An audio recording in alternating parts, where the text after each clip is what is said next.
मुस्लिम लोगों का जो त्योहार है उसमें छुट्टी दे दिया जा रहा है, और जहां हिंदू धर्म का त्योहार है वहां छुट्टियां रद्द कर दी जा रही है। राक्षस लोग भी सनातन का रोकने का, समाप्त करने का कोशिश किए, आज राक्षस समाप्त हो गए। अब हमारे यहाँ बोला जाता है कि मूर्ति से कोरोना वायरस निकलता है, हमारे यहाँ छठ त्योहार को रोका जाता है, हमारे यहाँ छठ में त्योहार में जाने वाले व्रती लोगों को रोका जाता है। तो यह प्रदेश में देखा है, कौन तुष्टिकरण कर रहा है, सब कुछ सामने है।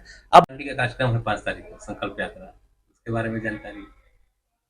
हम लोगों के नए प्रदेश अध्यक्ष और झारखंड के प्रथम मुख्यमंत्री, हम लोगों के नेता आदरणीय बाबूलाल मरांडी जी का आगमन 5 अक्टूबर को हमारे विधानसभा क्षेत्र में 10 बजे दिन में होने वाला है। वो बाबा बंसीधर को दर्शन करेंगे, उनसे आशीर्वाद लेंगे, पूज्य जीआर स्वामी जी का भी आशीर्वाद लेंगे, वहां यज्ञ स्थल पर जाएंगे, और उसके बाद एक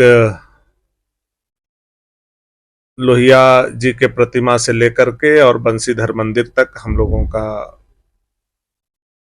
संकल्प यात्रा पैदल हम लोग चलेंगे, और फिर पीडब्ल्यूडी गेस्ट हाउस में के मैदान में हम लोगों का एक जनसभा होगा, संकल्प सभा होगा, जिसमें हम लोगों ने लक्ष्य रखा है भारी तादाद में हर बूथ से हमारे कार्यकर्ता और हमारे क्षेत्र के सम्मानित जनता आए और कार्यक्रम में भागीदार बने। यह संकल्प यात्रा झारखंड के पूर्वी छोर से प्रारंभ हुआ है, जो विधानसभा 1 से प्रारंभ हुआ है, और अब अंतिम विधानसभा 81 की तरफ हमारे नेता आ रहे हैं। हम चाहेंगे कि उनका भव्य स्वागत हमारे क्षेत्र में हो।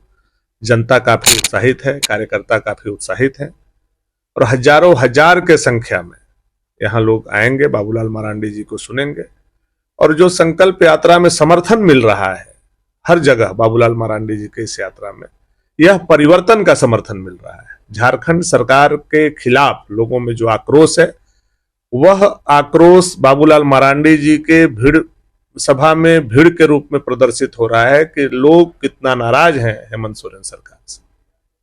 लोकसभा चुनाव की तैयारी को लेकर क्या हम इसको समझ सकते हैं, संकल्प यात्रा का आयोजन हो रहा है? देखिए, भारतीय जनता पार्टी ऐसी पार्टी है जो हर समय चुनाव की तैयारी में लगी रहती है। सेना 2 ही जगह रहता है, या तो युद्ध के मैदान में या युद्ध के तैयारी में। भारतीय जनता पार्टी के हम लोग सेना है, या तो युद्ध में रहेंगे या तो युद्ध के तैयारी में रहेंगे। हम लोग युद्ध के तैयारी में, चुनाव के तैयारी में हर समय रहते हैं, और यह एकमात्र देश का जीवंत पार्टी है जो 365 दिन का 365 दिन चलते रहता है। प्रत्येक दिन हमारे कार्यक्रम होते हैं, और सोच केवल चुनाव नहीं है, सोच है देश को बदलना, देश को विश्व गुरु बनाना। आज हमारा देश जिस उच्चता को प्राप्त कर रहा है उसको और उच्च शिखर पर ले जाना, ये हम लोगों का उद्देश्य है। और हमारे नेता जब आराम नहीं करते हैं तो हमारे कार्यकर्ता कैसे आराम करेंगे? जी, अभी देश में सनातन को लेकर बहुत ज्यादा विवाद चल रहा है। सनातन को लेकर बहुत लोग अपना बयानबाजी कर रहे हैं। आपके भाजपा आलाकमान ने भी इसको लेकर भाजपा कार्यकर्ताओं को दिया है कि आप चुनाव में जाएं और इसे लेकर फ्रंट फुट पर खेलें। देखिए, आज राजनीति करने का जिसके पास कोई और एजेंडा नहीं है तो वो सनातन को गाली दे करके बच रहे हैं, या दूसरे वोट को ध्रुवीकरण करने की कोशिश कर रहे हैं। जिस दिन वैसे व्यक्ति सनातन को जान जाएंगे, समझ जाएंगे, उनकी उत्पत्ति कहां से हुई है, कैसे उत्पत्ति हुई है, सनातन का मूल क्या है, विश्व का मूल सनातन है। जब दुनिया में कोई धर्म नहीं था तो सनातन धर्म था। आज ऐसे लोग नालायक इस दुनिया और देश में हैं जो सनातन को ही गाली देते हैं, जो सनातन पर ही सवाल खड़ा करते हैं, जो सनातन को डेंगू और मलेरिया बोलते हैं। ऐसे भी नालायक लोग इस देश में हैं। उनका उद्देश्य यह है कि हम भारतीय जनता पार्टी को रोक सके। भारतीय जनता पार्टी को रोकने के लिए वो सनातन तक को गाली देने के लिए तैयार है। यह उनकी नीच मानसिकता है, छोटी मानसिकता है, छोटा सोच है। और सनातन को जब राक्षस नहीं हटा सके, जब हम लोग वेद और पुराण का अध्ययन करते हैं और पुराने धर्म ग्रंथ पढ़ते हैं तो हम लोगों को यह जानकारी मिलती है कि हमारे ऋषि और महर्षि जब यज्ञ करते थे तो राक्षस लोग उस यज्ञ में बाधा उत्पन्न करते थे, उसमें मांस का टुकड़ा फेंकते थे, उसके आग जो प्रज्वलित होता था उसमें पानी डालते थे, विघ्न बाधा उत्पन्न करते थे कि यज्ञ नहीं हो। राक्षस लोग भी सनातन का रोकने का, समाप्त करने का कोशिश किए, आज राक्षस समाप्त हो गए। अब राजनीतिक युग में ये नए राक्षस जो पैदा हुए हैं सनातन को रोकने वाले, ये भी समाप्त हो जाएंगे, लेकिन सनातन था, सनातन है और सनातन रहेगा। लेकिन विरोधी तो आप पर ही आरोप लगाते हैं कि आप वोट बैंक के लिए, तुष्टीकरण के लिए हिंदू मुस्लिम का काट करते हैं, जैसे इरफान अंसारी हो गया, मंत्री मिथिलेश ठाकुर जी भी ने बोला आपके विरोधी यहाँ पूर्व विधायक करण प्रताप देव भी बोलते हैं कि आप हिंदू काट करते हैं। आप देखिए, जब हम अपने स्वाभिमान के रक्षा के लिए बात नहीं बोल सकते हैं और कह नहीं सकते हैं तो हमको राजनीति करने का अधिकार नहीं है। आप जब तुष्टीकरण के राजनीति के लिए किसी एक धर्म या एक समुदाय के पक्ष में खड़ा होकर के तुष्टीकरण करते हैं तो स्वाभाविक रूप से बहुसंख्यक वहां आहत होता है, और बहुसंख्यक समाज के मानने वाले धर्म का रक्षा करना भारतीय जनता पार्टी का मूल में है। हम लोग इसको नहीं छोड़ सकते हैं। आज आप देखिए, आज झारखंड में किस तरह से तुष्टीकरण की राजनीति हो रही है, हेमंत सोरेन किस तरह का तुष्टीकरण की राजनीति कर रहे हैं। आप देखिए, मुस्लिम लोगों का जो त्योहार है उसमें छुट्टी दे दिया जा रहा है, और जहां हिंदू धर्म का त्योहार है वहां छुट्टियां रद्द कर दी जा रही है। हमारे यहाँ बोला जाता है कि मूर्ति से कोरोना वायरस निकलता है, हमारे यहाँ छठ त्योहार को रोका जाता है, हमारे यहाँ छठ में त्योहार में जाने वाले व्रती लोगों को रोका जाता है। तो यह प्रदेश में देखा है, कौन तुष्टीकरण कर रहा है, सब कुछ सामने है।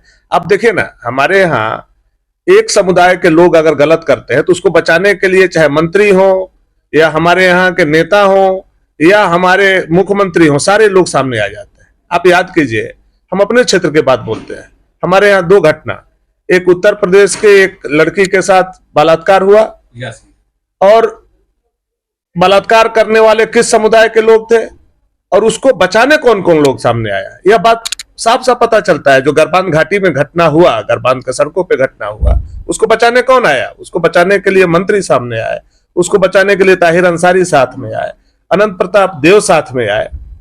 उनको बचाने के पीछे कारण क्या था कि वो जो तुष्टीकरण की राजनीति थी वो उनको पूरा हो सके, और चूंकि वो आदिवासी लड़की थी, वो चूंकि वो बहुसंख्यक समाज की लड़की थी, उसका सम्मान की चिंता इन लोगों को नहीं है। हम अपना वोट कैसे बचाएं इसकी चिंता इन लोगों को है। तो आप सोचिए कितना निकृष्ट मानसिकता के साथ ये लोग राजनीति कर रहे हैं, और उल्टा आरोप हम लोगों पर लगा रहे हैं।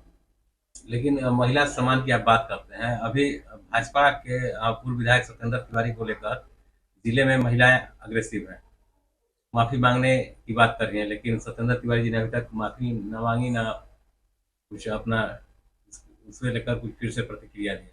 देखिए, मैंने उनके सारे बयान को सुना है और उनकी प्रतिक्रिया को भी हमने सुनने का काम किया है। उन्होंने कोई ऐसा शब्द नहीं कहा था जो किसी समूह को ठेस लगे, व्यक्ति को ठेस लगे, ऐसी बात तो होती है। हमने भी अपने प्रेस कॉन्फ्रेंस में कुछ बोला, व्यक्ति को ठेस लगेगा, समूह को ठेस लगे, ऐसा कोई भी बात सत्येंद्र नाथ तिवारी जी ने नहीं कहा है। महिलाओं को अपमानित करने के लिए नहीं कहा है। अब व्यक्ति को तो स्वाभाविक रूप से ठेस लगेगा। अगर हम कोई बात राजनीति में है, व्यक्तिगत बात बोलेंगे तो व्यक्ति को ठेस लगेगा। उसको समुदाय से जोड़ देना, उसको समूह से जोड़ देना, यह अच्छी राजनीति नहीं है। और गढ़वा में ये जो ओछी राजनीति हो रही है, इससे ऊपर की राजनीति होनी चाहिए। मैं मंत्री मिथिलेश ठाकुर जी से भी कहूंगा कि आप अपने कार्यकर्ताओं को यह सिखाइए कि राजनीतिक मर्यादा क्या होता है।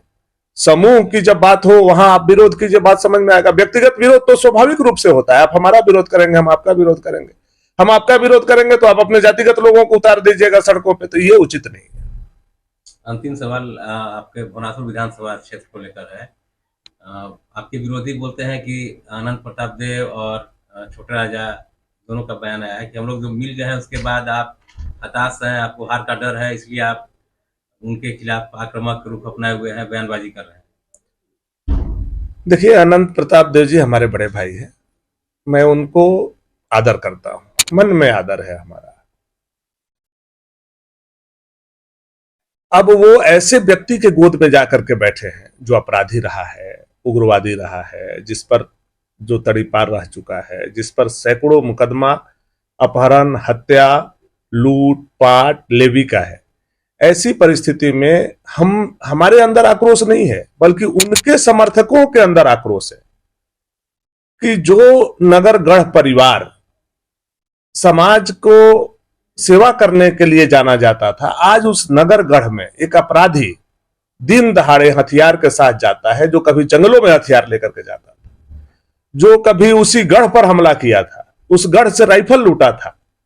आज क्या ऐसी राजनीतिक मजबूरी हो गई कि वह व्यक्ति जो जंगल में हथियार लेकर के जाता था, आज वही हथियार लेकर के वो नगरगढ़ में जा रहा है। और जिसका विरोध आप करते थे, जो आप पर कल गोली चलाया बौलिया में, वह गोली चलाने वाला व्यक्ति के साथ क्या ऐसा मजबूरी है कि आप गलबहियां किए हैं? ये हम नहीं कह रहे हैं, ये उनके लोग भी उनसे पूछ रहे हैं।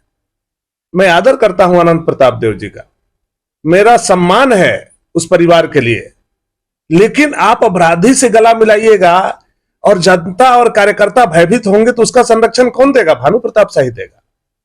मैं वही काम कर रहा हूं आज बंशीधर नगर में पिछले एक सप्ताह से बैठ करके।